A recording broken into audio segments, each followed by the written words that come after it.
Dr. Jojo Yance with Asheville Brain Training, and I wanted to go more in depth today about concussions with you. The most commonly injured areas in a concussion are the frontal lobes as well as the temporal lobes. That's where the brain, due to its structure, tends to have impact with the skull more than the other parts of the brain.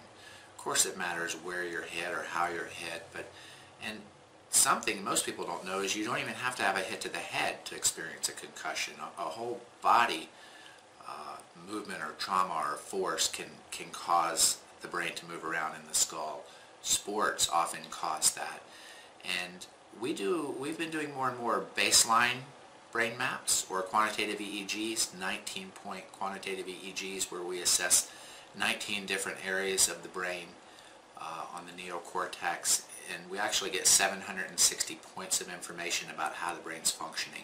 So that gives us a good baseline so that if there is a head injury in the future, or there is a hard tackle or whatever sport you're playing that has an impact to the head, we're able not only to go in and see how the brain's functioning compared to how it was, but that'll give us the information to see what's changed, to see maybe if, how impactful that impact was.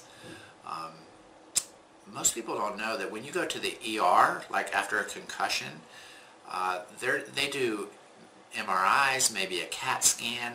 They're looking for fractured bones. They're looking for effusion, indicating some sort of bleeding in the brain or pressure building up under the skull.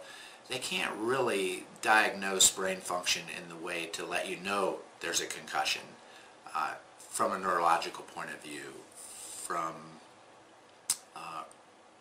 Really, those things don't check function, they check structure.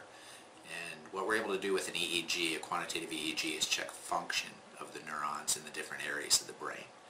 And so if you or a loved one could benefit from this baseline QEEG, or just take a look at what's going on now, maybe you've already had a concussion, maybe you know somebody who's had a stroke, we're able to go in and help the brain rebuild neural connections to support better brain function in the exact way that brain could.